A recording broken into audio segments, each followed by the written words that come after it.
सिरमौर रहा हॉकी के कंसर्न में, वो उन्हीं के दौर में रहा। तो उस टीम का हिस्सा बनना और मेजर ध्यानचंद के साथ खेलना आपको किस तरह की अनुभूति देता था? लोग मेरी आज भी इज्जत करते हैं क्योंकि उनको मालूम था कि मैं दादा ध्यानचंद के साथ में था, मैं दादा किशनलाल के साथ में था, मैं केडी सिंह बाबू के साथ में था। और उस ज़माने की जितनी मशहूर और मारूफ हस्ती हॉकी में थी, प्रतिपाल के साथ था, बलबीर सिंह सीनियर के साथ था, उद्धम के साथ था, प्रतिपाल सिंह के साथ था, बख्शिश के साथ था। वो ज़माना हॉकी का था कि इंडिया को लोग मानते थे कि it is a golden era of hockey, और मैं उस गोल्डन एरा का एक हिस्सा रहा हूँ। लिहाजा मेरा सारा क्रेडिट, कहीं पर भी मैंने बात की, कहीं पर भी किया है, मैं सारा क्रेडिट दादा ध्यानचंद को देता हूँ।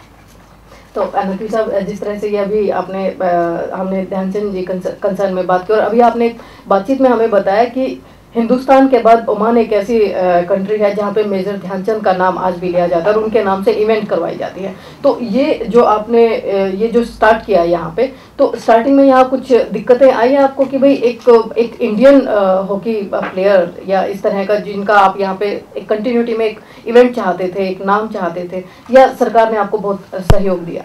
इस सिलसिले में मैं एक और बात आपको बताना चाहता हूँ।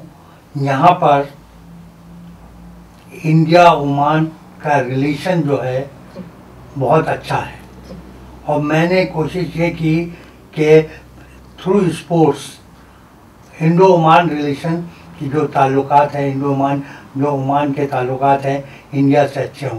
तो इसके लिए मैंने यहाँ पर इंडियन एम्बेसी को अप्रोच किया, जिसमें यहाँ के एम्बेसडर अनिल वधवा साहब थे। उन्होंने बहुत साथ दिया and he was very keen about Dhyanchand. जो भी उनसे मुमकिन मदद हो सकती थी वो उन्होंने मदद किया। इसके अलावा इंडियन एम्बेसी आज भी ध्यानचंद डे के लिए हर मुमकिन इमदाद देने को तैयार है, और इस सिलसिले से इंडिया ओमान रिलेशन में बड़ी तरक्की हुई।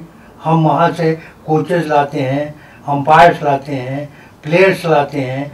इस तरह से एक नया रिश्ता है जो ओमान और इंडिया का स्पोर्ट्स के थ्रू कायम हुआ, और उसके लिए हमको इंडियन एम्बेसी ने एक अवार्ड दिया, इंडो ओमान फ्रेंडशिप अवार्ड, है ना। मैं इस सब का बहुत शुक्रगुजार हूँ कि उन्होंने इस बात का के लिए मुझे नवाजा, और मैं उनका तहे दिल से शुक्रिया अदा करता हूँ।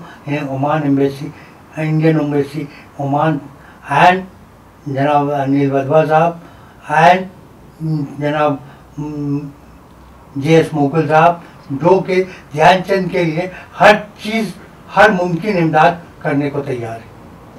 तो ये थी हमारी बातचीत जो रही वो मेजर ध्यानचंद जी तक रही। तो ये जर्नी जो आपकी हिंदुस्तान तक की थी, तो नकवी साहब हम चाहेंगे कि आप अगले हफ्ते हमें फिर से मौका दें इसी गुफ्तगू को आगे बढ़ाने के लिए। पल दो पल में ये थे हमारे आज के खास मेहमान मिस्टर SS नकवी जी। नकवी साहब, आप हमारे शो में आए उसके लिए हम आपका धन्यवाद करते हैं। थैंक यू वेरी मच, बहुत बहुत शुक्रिया। आपने मुझे ये इज्जत बख्शी और दोबारा से बुलाया, मैं बहुत बहुत शुक्रगुजार हूँ। यहाँ तो नकवी साहब मैं कहना चाहूँगी कि ये शायद मेरे शो की आज इज्जत अफजाई हुई है कि आप जैसे शख्सियत मेरे शो में है। तो पल दो पल में ये थे आज के हमारे खास मेहमान SS नकवी जी, जिनसे हमने बातचीत की कि हिंदुस्तान से लेकर और ओमान तक की जो उनकी सरजमी तक की एक लंबी जर्नी, एक यात्रा रही, वो किस तरह से रही। और हमारे पहले हाफ में हमने हिंदुस्तान से लेकर ओमान तक की बात की। अगले हाफ में हम अपने दर्शकों को फिर से रूबरू करवाएंगे नकवी जी की जर्नी ओमान में 1982 से लेकर टिल देन। अगले हफ्ते इसी दिन इसी समय मुलाकात करवाएंगे एक और नई हस्ती से। तब तक के लिए हमें दीजिए इजाज़त। आप देखते रहिए रूबरू टुडे।